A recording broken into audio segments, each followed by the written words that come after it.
ఈ ఎన్నికలలో ఈవీఎంల పాత్ర గణనీయంగా ఉందని, ఈవీఎం ట్యాంపరింగ్ ద్వారా ఈ ప్రభుత్వం అధికారంలోకి వచ్చిందని చెప్పేసి నిర్ధారణకు వచ్చాను. ఎందుకంటే దాంట్లో ఓట్ ఫర్ డెమోక్రసీ అనే సంస్థ రిపోర్ట్ కానీ, ఆ తర్వాత ఈ వీవీప్యాట్ల వెరిఫికేషన్ విషయం కానీ, ప్రభుత్వం ఎన్నికల కమిషన్ వ్యవహరిస్తున్న తీరు ఇవన్నీ చూసిన తర్వాత, ఎస్పెషల్లీ జగన్మోహన్ రెడ్డి గారు జనాల్లోకి వస్తే ఆయనకు వచ్చే అశేష జన స్పందన కానీ, దాంతో కంపేర్ చేసుకుంటే చంద్రబాబు నాయుడుకి వచ్చే స్పందన నామమాత్రంగా ఉండటం కానీ, అంటే 164 సీట్లు వచ్చిన ముఖ్యమంత్రి రోడ్డు మీదకి వస్తే ఇసుకేస్తే జనం రాళ్ళంత జనం ఉండాలి.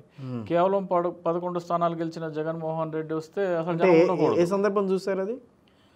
జగన్మోహన్ రెడ్డి గారు పులివెందులు వెళ్ళినప్పుడు కానీ, ఒక బషీర్ అనే అతను హత్య జరిగితే వినుకొండ కానీ, ఇప్పుడు నిన్న వరదల సమయంలో కానీ ఇసుకేస్తే రాళ్ళంత జనం.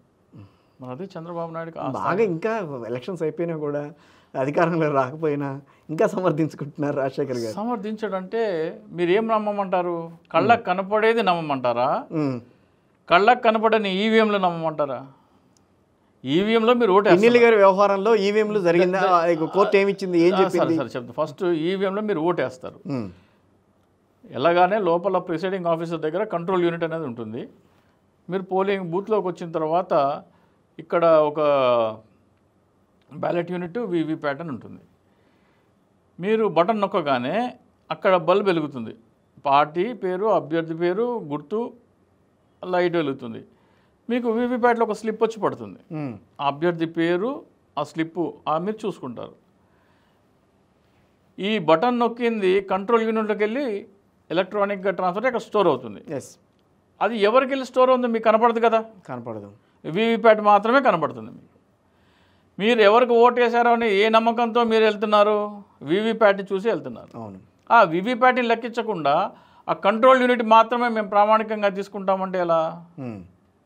ఇంకా సమర్థిస్తున్నారు మళ్ళీ. లేదు లేదు లేదు లేదు అంటే మీరు దీనికి సమాధానం అయిపోయింది. 6 నెలలు, దాదాపుగా 6 నెలలు కాదండి, 6 యుగాలు కానివ్వండి. మీ కంటికి కనపడేది మీరు నమ్ముతారా?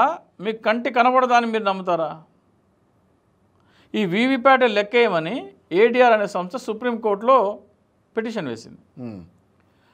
18 ఏప్రిల్న ఎన్నికలు అంటే 2-3 ఫేజ్లు అయిపోయిన తర్వాత సుప్రీంకోర్టు ఎన్నికల కమిషన్కి నోటీస్ ఇచ్చి పిలిపించింది. వీళ్ళు పిటిషన్ వేశారు, వీవీప్యాట్లు మొత్తం లెక్క పెట్టమంటున్నారు అని అన్నారు. ఈ వీవీప్యాట్లు మొత్తం లెక్క పెట్టడానికి కుదరదు, చాలా సమయం పడుతుంది అని చెప్పింది ఎన్నికల కమిషన్. ఎన్నికల కమిషన్ నిజం చెప్పిందా అబద్ధం చెప్పిందా అనేది ఈరోజు వరకు ఎవరు అడగలేదు. ఆఫ్కోర్స్ మీరు ఒక కరెన్సీ బండల్ ఉంటుంది మీ దగ్గర, 100 డబ్బులు వస్తే అందరూ లెక్కెట్టుకుంటారు కదా. ఒక కరెన్సీ బండల్ లెక్క పెట్టడానికి ఎంతసేపు పడుతుంది? నిమిషం పడుతుంది.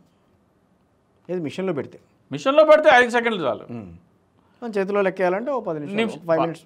నిమిషం పడుతుందండి. 60 సెకండ్లు. సెకండ్కి ఒకటి లెక్కెట్టినా కానీ 2 నిమిషాలు. ఓకే. సెకండ్కి ఒకటి లెక్క పెట్టినా కానీ 2 నిమిషాలు. ఓకే. మీరు 2 నిమిషాల్లో ఒక బండల్ గంటకి ఎన్ని లెక్క పెడతారు? చాలా లెక్క 30. 3000 గంటకి 3000 వీవీప్యాట్స్ మీరు లెక్క పెట్టగలరు. 15 మంది కూర్చుంటే ఈజీగానే అవుతుంది. ఇంకా 45,000. 4 గంటలు కూర్చుంటే 1,80,000. ఒక అసెంబ్లీ నియోజకవర్గం అయిపోద్ది. ఎన్నికల కమిషన్ అబద్ధం ఎందుకు చెప్పింది చాలా సమయం పడుతుందని? మీరు వీవీప్యాట్ ఓపెన్ చేసి అబద్ధం చెప్పిందా? అబద్ధం చెప్పింది. అబద్ధం చెప్పించబడిందా? వాస్తవ సుప్రీంకోర్టు ముందర ఎన్నికల కమిషన్ అబద్ధం చెప్పింది. అబద్ధం చెప్పిందా లేదా చెప్పించబడిందా అనేది సెకండరీ. కానీ అబద్ధం 4 గంటల్లో 1,80,000 ఓట్లు 15 మంది లెక్కించగలరని మీరు ఒప్పుకుంటున్నారా లేదా? చాలా సమయం ఎందుకు? 4 గంటలు చాలా సమయమా? లేదు. మీరు వీవీప్యాట్లు ఓపెన్ చేస్తారు, ఓపెన్ చేసిన దాన్ని సెగ్రిగేట్ చేయడానికి 1 గంట, అన్ప్యాక్ చేసి సెగ్రిగేట్ చేయడానికి 1 గంట పడుతుందేమో. పార్టీ వైజ్ సెగ్రిగేట్ చేయాలి దాన్ని. 2 పార్టీలకే ఎక్కువ ఉంటాయి, మిగతా అన్నీ నామాత్రంగానే ఉంటాయి. సో మీరు 4-5 గంటల్లో మూసిపోయేదాన్ని కుదరదు ఎందుకు చెప్తున్నారు మీరు? ఓకే, అది అయిపోయిందా? వీవీప్యాట్ల వెరిఫికేషన్ కోసం కేవలం 5% మాత్రమే ఒప్పుకుంది ఎన్నికల కమిషన్. అవును. అన్నిటికీ ఎందుకు ఒప్పుకోలేదు? 5% మాత్రమే ఒప్పుకుంది. దానికి సుప్రీంకోర్టు ఏం చెప్పిందంటే వాళ్ళకి ఏమైనా డబ్బులు ఎంత అవుతుందో వాళ్ళ దగ్గర వసూలు చేసుకొని మీరు చేయండి అని చెప్పింది. దానికి డబ్బులు ఎంత ఫిక్స్ చేశారు? ఒక్కొక్క పోలింగ్ స్టేషన్కి 47,200. ఒక ఎమ్మెల్యే పోలింగ్ స్టేషన్కి ఆయన వీవీప్యాట్ వెరిఫికేషన్ కావాలంటే 47,200 ఒక్క పోలింగ్ స్టేషన్కి కట్టాలి. ఆయన పోటీ చేయడానికి ఎంత కట్టాలి? ఎమ్మెల్యేగా 10,000 కట్టాలి. మొత్తం మీరు 200 పోలింగ్ అంటే మొత్తం నియోజకవర్గానికి ఈ 47,200 చొప్పున ఎంత అవుతుంది? కోటి రూపాయలు పైన అవుతుంది. కోటి రూపాయలు అవుతుంది. అంటే మీరు అంత హై ఎందుకు పెట్టారు ఫీజు? ఫస్ట్ ఏమో సుప్రీంకోర్టులో లెక్క పెట్టడానికి చాలా సమయం పడుతుంది అబద్ధం చెప్పారు. మొత్తం లెక్క పెట్టమంటే లేదు 5%కే పర్మిషన్ ఇచ్చారు. ఫీజు నిర్ధారించమని చెప్తే 47,200 ఫీజు నిర్ధారిస్తారా మీరు? అది అయిపోయింది. అయిపోయిన తర్వాత మాక్ పోలింగ్ సుప్రీంకోర్టు ఏం చెప్పింది? ఆ 5% వీవీప్యాట్లని ఈవీఎంలతో పోల్చమని చెప్పింది. ఆ ఈవీఎంలతో పోల్చాలంటే ఏవి పోల్చాలి? ఆ నియోజకవర్గంలో ఉన్న ఆ ఎన్నికలలో పోలైన వీవీప్యాట్లని ఆ ఈవీఎంలో వచ్చిన అంకెలతో సరిపోలుతున్నాయా లేదా అని లెక్క పెట్టాలి. అది చేయరంట. అది చేయం మేము. ఇప్పుడు మళ్ళీ కొత్తగా అవే మిషన్లు వాడి మళ్ళీ కొత్తగా పోలింగ్ చేస్తాము, మాక్ పోలింగ్ చేస్తాము. దానికి దీనికి టాలీ అయిందా లేదా, అదే మిషన్ అదే వీవీప్యాట్ టాలీ అవుతుందా లేదా చూసుకోండి అంటున్నారు. ఓకే, నువ్వు తప్పు చేయకపోతే వీవీప్యాట్లో స్లిప్స్ ఉన్నాయా? ఈ ఎన్నికల్లో మీకు మొత్తం 1000 ఓట్లుంటే తెలుగుదేశానికి 600 వచ్చినాయి, మీకు 200 వచ్చినాయి మేము అంటున్నాం. వీవీప్యాట్లు గుమ్మరిస్తున్నాం, 1000 సార్లు లెక్కేసుకో అనాలి కదా ఎన్నికల కమిషన్. అవి ఎందుకు లెక్కపట్టద్దు అంటుంది. ఓకే, ఆ ఈవీఎంలతో వచ్చిన ఫిగర్కి అక్కడ ఆ రోజున పోలైన వీవీప్యాట్లకి టాలీ చేయకూడదు అని ఎన్నికల కమిషన్ ఎందుకంటుంది? ఓకే, అయిపోయింది. మాక్ పోలింగ్ చేస్తున్నారు.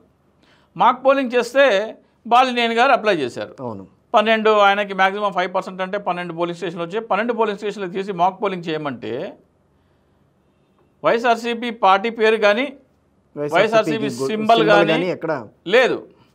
కుక్క పిల్లి నక్క పెట్టి చేస్తామంటున్నారు. దేనికి వేయాలి ఓటు? కాదు, దేనికైనా వేసుకోండి. అంటే ఏ ఎన్నికలలో వాడిన గుర్తులు మాక్ పోలింగ్లో వాడట్లా మీరు. రైట్, ఎందుకు? ఎందుకు చాలా టాక్టిక్గా బిహేవ్ చేశారు అక్కడ. ఎందుకు అంటే మీరు వైసీపీకి వేస్తే అక్కడ టీడీపీకి పడాలని మీరు ప్రోగ్రాం రాశారు. ఓహో, అలా ఉందా? ఓకే, మీరు రాయకపోతే వేసుకోమనాలా? టీడీపీ గుర్తు, వైసీపీ గుర్తు, బీజేపీ ఇండిపెండెంట్ల గుర్తు, కాంగ్రెస్ గుర్తు అన్నీ వేసి నువ్వు పోలింగ్ చేసుకో. ఆ రోజు పోలింగ్లో ఏమేమి గుర్తులు ఉన్నాయో అవన్నీ పెట్టి దాన్ని బట్టి మాక్ పోలింగ్ చేయాలి. కానీ అది మళ్ళీ ఎన్నిక అవుతుంది కదా, మళ్ళీ ఎలక్షన్. మాక్ పోలింగ్ అంటున్నావుగా నువ్వు మాక్ పోలింగ్ అంటున్నావు కదా, మాక్ పోలింగే. ఆ గుర్తులు ఎందుకు పెట్టట్లేదు నువ్వు? ఓకే, ఆ గుర్తులు పెట్టి కదా నువ్వు చేయాలి. ఆ గుర్తులు పెట్టమన్నారు అంటే నువ్వు ఆ గుర్తులు పెడితే తారుమారు చేయాలని నువ్వు ప్రోగ్రాం రాసావు. ఓకే, అది అయిపోయింది.